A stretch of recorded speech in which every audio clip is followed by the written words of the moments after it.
Voltamos ao programa É Por Aí e a gente sempre fica num papo muito bom e muito animado também aqui no intervalo do programa. E não está sendo diferente com o doutor Alexandre Mota, porque o cara tem um conhecimento muito bom, tanto dos orçamentos públicos como das questões que entravam o melhor atendimento para a população.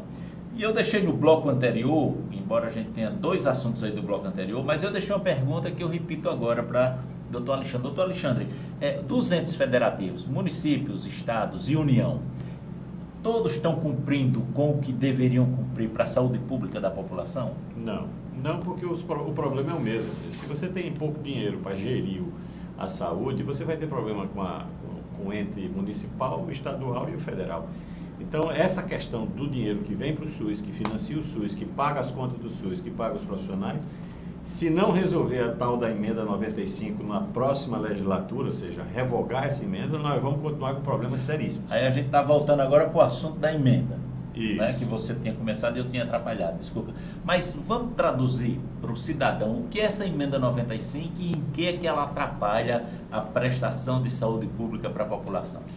O governo atual, ele disse para a população o seguinte: olha, nós estamos gastando demais, o governo gasta demais, o Estado gasta demais, a gente vai ter que conter os gastos durante 20 anos, o Estado não vai mais aumentar seu orçamento em 20 anos. Só que ele não disse para as pessoas que isso vai valer para a saúde, para a educação, para a segurança também, viu? Questão de segurança saúde, também. Segurança e educação, ou seja, investimentos congelados por 20 anos. Por 20 anos. Isso eu estou falando dessas áreas vitais, mas nas outras áreas também. É por isso que a pesquisa brasileira foi para o buraco. Hoje em dia você não tem mais pesquisadores, cérebros do Brasil estão todos indo para fora. Mas não vamos entrar nessa porque minha área é outra.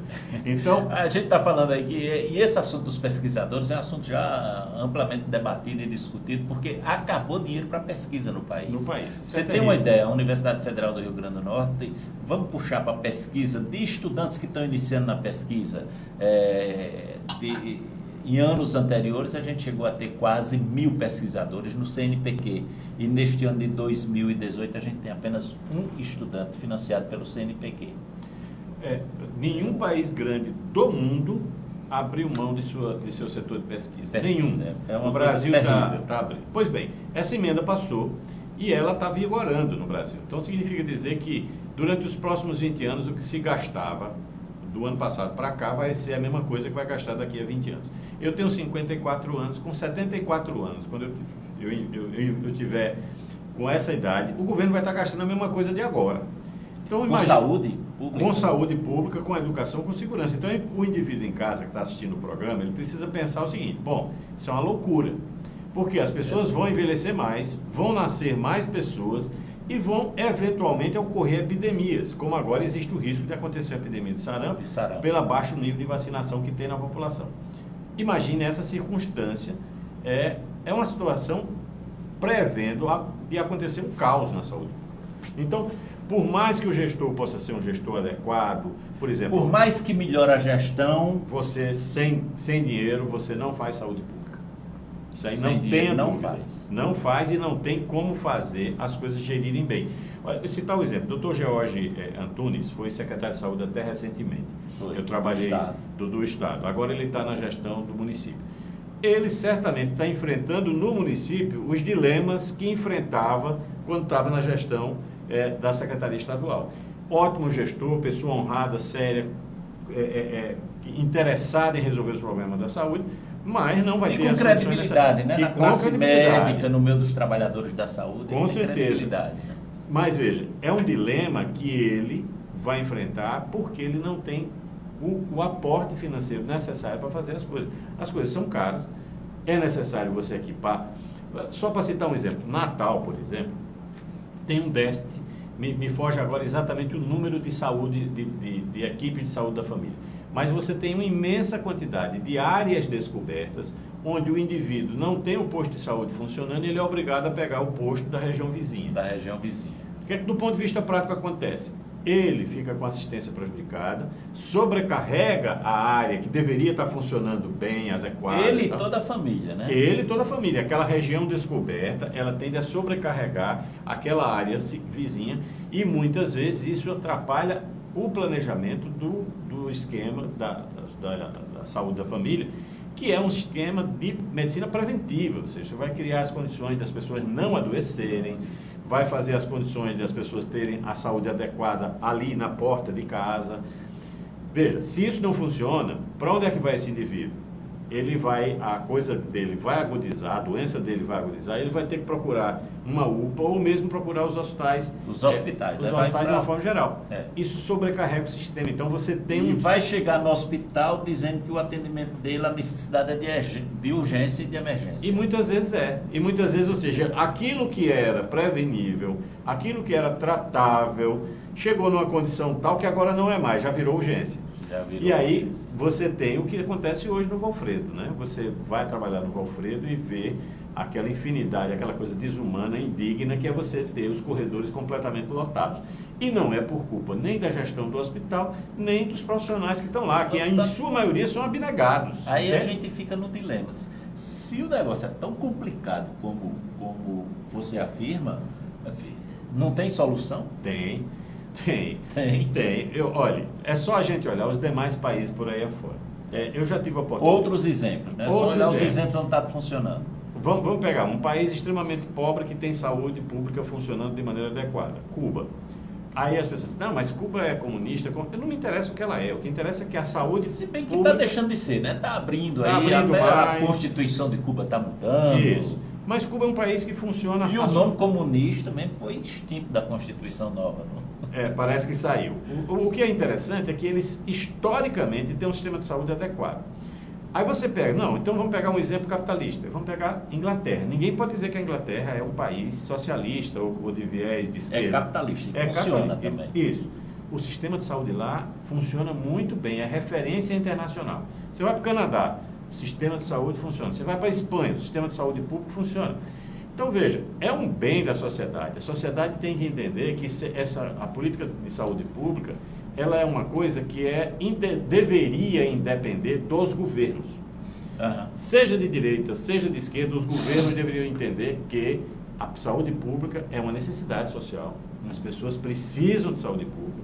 Você está com seu pai, uma pessoa sua, um filho que adoece, você quer ter a garantia de que ele vai ter acesso, que ele chegue a ser atendido e que aquilo tenha a diligência, a rapidez necessária que o caso exija. Uhum. Percebe? Para se resolver o problema. Para se resolver. A solução do problema. Porque, veja bem, o que é pior, Cassiano, é porque isso cria um dilema para a saúde pública e isso repercute na saúde privada. Então você pega, por exemplo, os planos de saúde. Essa situação que a gente vive hoje no país.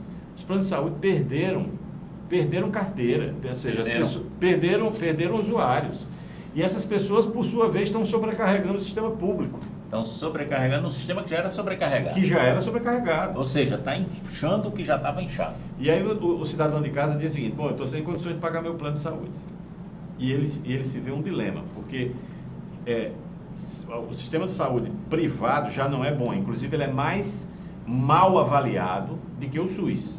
Teve uma pesquisa recente da Associação Brasileira de Saúde Coletiva, que ele foi disponibilizado, eles colocaram de que as pessoas identificaram que as queixas com os planos de saúde são maiores do que com o SUS, mesmo com toda a dificuldade. Não, aqui mesmo em Natal a gente vê em algumas situações o pessoal dizendo, estou aqui na fila do atendimento do plano de saúde tal, nunca pensei que fosse demorar tanto, está pior do que o SUS. O pessoal reclama nas redes sociais. Né? Isso, acontece demais. Como é que o cidadão pode fazer para participar, sei lá, de uma solução para esse problema? Como é que cada um poderia fazer para... Porque é muito difícil, né? É difícil, mas a população precisa compreender que a coisa precisa ir além da política, aqui entendido política eleitoral. Isso precisa ser uma política de Estado, ou seja, o Estado brasileiro tem que entender que ele tem que financiar a saúde pública. E você acha que isso é tratado como uma política só eleitoral? Em muitas vezes sim. Então, por exemplo, quer ver um exemplo? Até um tempo atrás, a maioria dos vereadores de Natal, eles tinham ambulâncias. Você lembra disso? Me lembro. O vereador tal pega a ambulância para levar o paciente para não sei para onde, para não sei o quê. Que foi uma política pública de Estado, no caso foi organizado pelo presidente Lula. Qual foi? O que é que ele fez para gerenciar a questão das urgências? Ele criou o SAMU. Ora, o SAMU a pessoa pode ter muitas críticas em relação ao SAMU, mas o SAMU é um serviço de atenção médica às urgências, certo? O que é que ele faz? Olha, ele funciona mesmo com algumas críticas isoladas. Funciona. E ele funciona de maneira adequada, porque o que é que acontece? O SAMU é um sistema importante, ele consegue. O médico regulador que está lá, ele faz um atendimento por telefone. Muitas vezes ele identifica se aquele caso tem a gravidade necessária de ir uma ambulância UTI, onde um outro médico junto com a equipe vai estar junto, ou se aquele caso é um caso que uma ambulância que seria uma eles chamam de básica. Sempre que vai um técnico de enfermagem. Eu já fui atendido pelo SUS, sabia? Pelo SAMU? Pelo SAMU. Já? SUS, não, pelo SAMU. Já eu tive um problema na rua e fui levado para uma unidade hospitalar, numa ambulância do SAMU. E qual a experiência? Qual a sua avaliação? Funcionou. Quando chegou, funcionou. Isso. O difícil foi eu convencer lá que estava precisando do atendimento, mas quando ele chegou, funcionou. Foi adequado. Foi adequado. Porque o médico regulador, muitas vezes, ele é obrigado a tomar uma decisão nas impressões que o indivíduo está pedindo. Está pedindo. E às vezes o indivíduo passa uma impressão que não é a verdadeira. Mas, em regra, o sistema funciona. Ou não está em condições de saúde de passar a informação verdadeira. Isso. Né? Exatamente. Foi o meu caso especificamente. Mas aí, qual o raciocínio específico? É que você pensa o seguinte, você montou uma política pública de atenção às urgências. O que é que acontece? E o que aconteceu em algumas cidades? Diminuíram os óbitos, diminuíram os óbitos na rua. Passou-se a ter mais óbitos hospitalares. Aí você disse, então o que foi que piorou? Não, as pessoas passaram a ter a chance. Passaram a ter uma chance de salvação. De salvação ao chegar nos hospitais.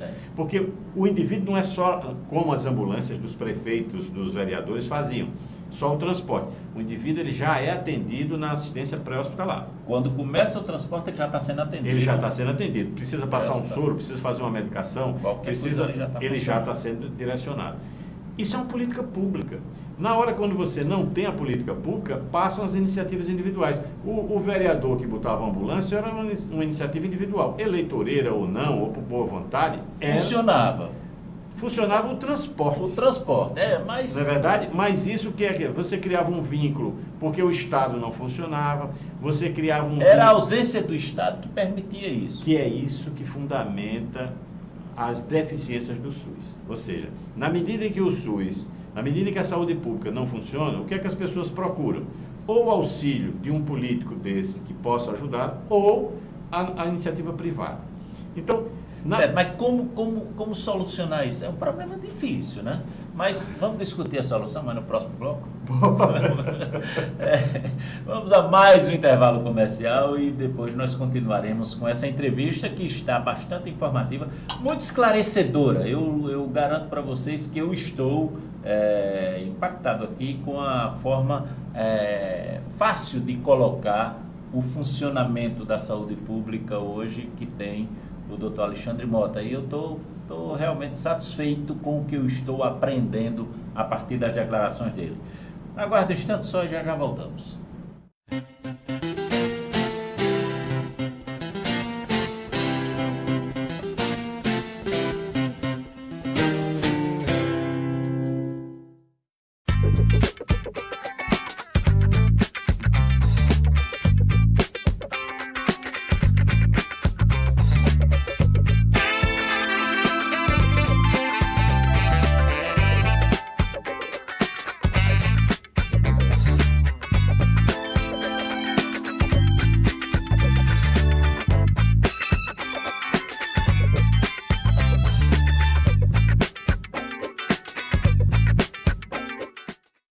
Esforço de todos, a Assembleia Legislativa adquiriu e doou 24 ambulâncias com UTIs para os hospitais regionais e cidades do estado. Elas se juntarão a outras 61 ambulâncias entregues no final do ano passado, reforçando o atendimento em todos os municípios. Um investimento na saúde e no bem-estar da nossa gente, beneficiando todo o Rio Grande do Norte. Assembleia Legislativa, a Casa do Povo.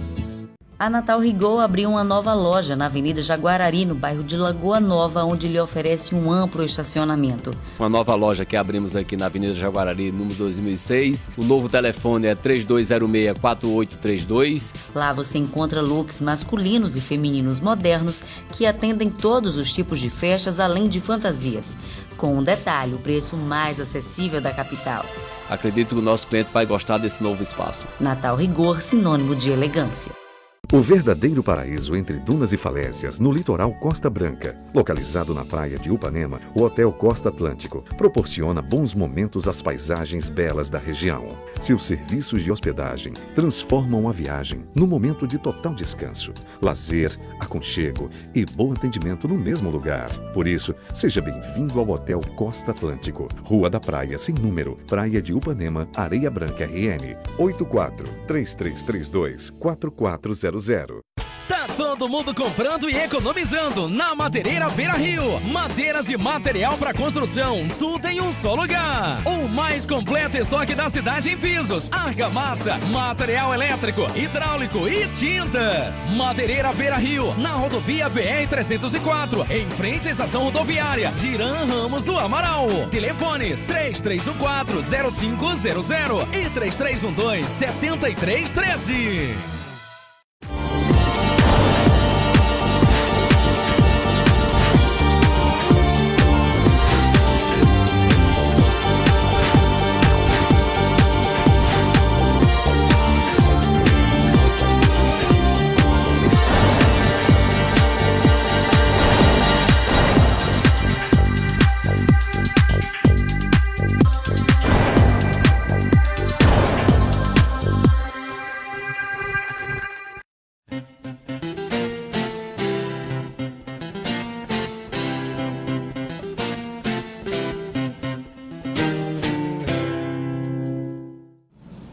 Voltamos ao programa É Por Aí. A gente está numa conversa muito boa e bastante informativa aqui com o Dr. Alexandre Mota Câmara. Alexandre, eu deixei uma pergunta aí. É muito difícil, né, para o cidadão participar de alguma maneira e conseguir mudar essas coisas. Parece que uma solução para esses problemas de saúde pública no país é uma coisa muito distante. Eu creio que ela é instantaneamente difícil, mas a longo prazo eu acho que é factível a resolução. Por que essa crença? Porque, veja, o SUS tem os canais de participação. As pessoas pouco conhecem isso, mas o SUS tem os seus conselhos. O Conselho Municipal, tem o Conselho Estadual de Saúde, tem o Conselho Federal de Saúde. As pessoas podem participar através das suas organizações civis. Peraí, quando a gente está falando nos conselhos de saúde pública, de saúde do município, do estado, da União, a gente não está falando do Conselho Federal de Medicina, não. É outra coisa diferente. Não, é uma coisa diferente. São conselhos que as cidades precisam montar, o Estado precisa ter. Então eles existem? Eles existem. Aliás... Como é que eles são compostos? Eles são compostos por partes da gestão, partes dos trabalhadores e da sociedade. Então, onde os conselhos existem, organizados, a saúde costuma estar melhor. Eu cito um exemplo. Eu trabalhei durante 3 anos no município de São Gonçalo do Amarante. Certo. E eu também sou supervisor, era, né? Até recentemente, eu já fui afastado por outras razões. Mas, na verdade, eu era supervisor do Mais Médicos e eu supervisionava o município de Extremões. Não quero fazer críticas às pessoas, à gestão específica, mas a gestão de São Gonçalo era infinitamente mais adequada do que a a gente tinha até certo tempo em Extremões. Houve a mudança agora com o prefeito e me parece que as coisas agora estão andando melhor. Mas o Mais Médicos funciona? Demais. Isso é que é interessante, porque no início havia muito preconceito contra o Mais Médicos, principalmente por uma parte, não eram todos, mas uma parte da categoria médica, que achava que o médico cubano vinha para tomar o seu lugar de trabalho, o seu emprego. Na verdade, houve uma discussão muito grande, muito intensa naquela oportunidade, porque as pessoas, criou-se um estigma, vão trazer os cubanos e tal. Na verdade, os cubanos foram para lugares onde os médicos brasileiros não queriam ir por aqueles salários. Né? O salário do Mais Médico, no caso, não é um salário, mas é uma bolsa, tem uma categoria de bolsa, porque ele faz uma especialização. ele recebe, naquela oportunidade, ainda recebe 10 mil mais ajuda de custo de manutenção que a prefeitura paga. Aham. Então, tecnicamente, é 10 mil, entre aspas, livre, tá certo? Então, os grotões do Brasil foi para onde o grosso dos profissionais formados em Cuba foram. Então, isso propiciou, não só os grotões, mas aquelas cidades pequenas, com pouco atrativo, que o médico brasileiro não estava querendo ir naquela oportunidade. O que foi que aconteceu? Quando perdeu-se esse clima de beligerância, de briga que havia entre os médicos e o governo, hoje, por exemplo, na última chamada, só entraram médicos brasileiros. Então, os médicos brasileiros passaram a aderir ao programa Mais Médicos com uma maior então, importava fidelidade. médicos quando os brasileiros não estavam preenchendo as vagas. Isso. Agora, as vagas têm sido preenchidas por médicos formados dentro do nosso sistema. Qual é são dois aspectos, né? O governo, naquela época, investiu em novas faculdades de medicina, sob nova ótica, sob uma ótica de médicos formados em saúde pública, que não foi, por exemplo, a minha formação. A minha formação, por exemplo, eu sempre cito isso, eu sou infectologista, mas eu tive, naquele ano, 4 semestres eu paguei cirurgias. Era um curso que me... Naquele ano a gente está falando do século passado. Gostei dessa. Não era bem o século passado, não. Mas era o século passado. Era antes do ano 2000, tem razão. É porque nós somos pessoas do século passado. Mas, com certeza. O que é que acontece? Quando eu me formei, a gente pagava 4 disciplinas cirúrgicas. E eu não me formei em cirurgião. Percebe? Hoje, uma avaliação que eu faço em retrospectiva é que eu deveria ter aprendido as coisas mais simples da cirurgia, que é fazer pontear cortes, tal, fazer uma avaliação de um procedimento, da necessidade de encaminhar para um centro cirúrgico ou não. Isso sim.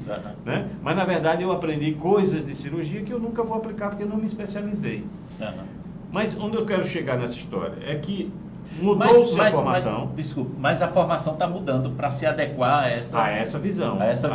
Ou seja, exatamente. É uma coisa mais interessante. E o que é interessante na história é que mudou-se está se mudando a grade em alguns cursos para formar médicos com esse tipo de visão, mas o mais interessante, também mudou a percepção dos médicos em relação a mais médicos. Porque, veja bem, não era só uma vontade dos médicos. Aqui entendi o seguinte: muitos colegas médicos iam trabalhar em alguma prefeitura dessa do interior e recebiam calote. Então eles trabalhavam e não recebiam. Olha, calote de prefeitura do interior, rapaz, não é nenhuma novidade, não. Não é novidade. Então isso criou e criava um embaraço, e muitas vezes eles iam trabalhar em ambientes absolutamente inadequados. Mas o que é que está acontecendo? Houve um incentivo do Estado brasileiro para que as unidades fossem reformadas e que pudesse... Ou seja, a estrutura física do espaço onde o médico trabalha tivesse uma... Eu sou testemunho, no próprio Extremóis houve melhoras em algumas das unidades importantes. A gente tem que reconhecer isso. E veja, os médicos do Mais Médicos que foram para lá, eles garantiram que a população pudesse ser atendida. O que é que acontece do ponto de vista prático? Agora, o vínculo do profissional médico deixava de ser com a prefeitura, que eventualmente poderia dar um calote, passou a ser diretamente com o governo federal. Então não tem mais o problema do atraso do salário. Nunca. Porque isso é uma coisa que a gente deve sempre reforçar, o seguinte: enquanto os municípios e os estados atrasam salários, a União não atrasa. Exatamente. Pensão de aposentado também não atrasa. Nem aposentadoria, nem pensão, e nem os repasses constitucionais para a educação, para a saúde, que é para a parte lá de administração, digamos assim, para a gestão dos hospitais e das unidades de saúde, também não atrasa. Isso, exatamente. E é isso lógico. Essa era uma reivindicação, aliás, é uma reivindicação da categoria médica de longa data. A categoria médica reivindica a coisa chamada carreira médica. Ora, o que é que a carreira médica pressupõe? Salário digno e pago em dia, e com seriedade, com uma carreira que você... Isso são 2 elementos. A outra coisa é que você puder ascender do ponto de vista profissional. Esses elementos não foram construídos com Mais Médicos, mas pelo menos o elemento de que a pessoa possa receber em dia e com um salário fixo, e veja, é 10 mil livre. certo? Ou seja, não incide imposto sobre esses 10 mil. A gente precisa entender, porque a categoria de remuneração é bolsa. Certo. Entende? Mas aí me diga uma coisa, para poder ajustar melhor nas deficiências que se identificam no sistema de saúde, de maneira geral, nos serviços de saúde pública, o médico precisa participar da atividade política do país? Eu não tenho dúvida. Eu acho que ele não precisa necessariamente participar da atividade partidária. Essa é uma opção que cada cidadão, que pode ser médico ou não, deva assumir.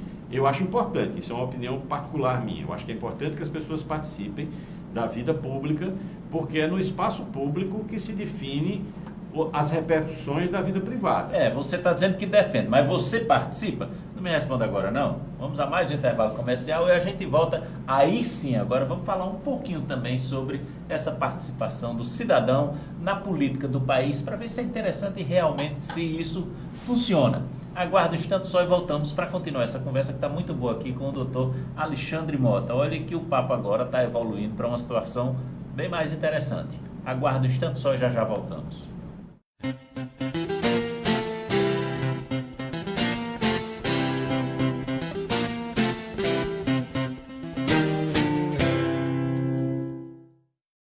Meu amor, essa é a última oração pra salvar seu coração. Coração não é tão simples quanto pensa. Nele cabe o que não cabe na dispensa. Cabe o meu amor, cabe em 3 vidas inteiras. Cabe uma penteadeira, cabe nós dois, cabe até o meu amor. Essa é a última oração pra salvar seu coração. Coração não é tão simples quanto pensa. Nele cabe o que não cabe na dispensa. Cabe o meu amor, cabe em 3 vidas inteiras. Cabe uma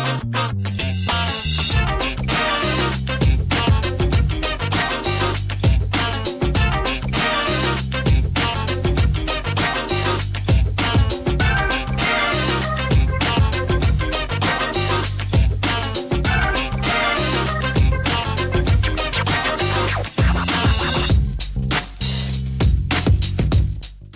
Qualidade, confiança, atendimento com alegria. Rede de Postos 30 de setembro. Menor preço da cidade, qualidade nos serviços. Gás natural e o melhor combustível. Rede de Postos 30 de setembro. Na estrada, na cidade, a melhor parada da gente. Rede de Postos 30 de setembro. Pra quem chega e pra quem vai, a qualidade que faz você ficar contente. Rede de Postos 30 de setembro, Mossoró, Natal e Grande Natal. Rede de Postos 30 de setembro. A BrisaNet sempre leva os serviços muito a sério. Você pode ter até 1 GB de internet com a fibra ótica que chega na porta de sua casa, garantindo uma super velocidade. São várias opções de pacotes para você escolher. A TV é Full HD, com o melhor sinal do Brasil e canais para todos os gostos. E ainda tem os planos de telefone fixo, onde as vantagens são lá em cima e o precinho lá embaixo. Experimente 0800 281 3017. BrisaNet, levando o mundo até você. A Natal Rigol abriu uma nova loja na Avenida Jaguarari, no bairro de Lagoa Nova, onde lhe oferece um amplo estacionamento. Uma nova loja que abrimos aqui na Avenida Jaguarari, número 2006. O novo telefone é 3206-4832. Lá você encontra looks masculinos e femininos modernos.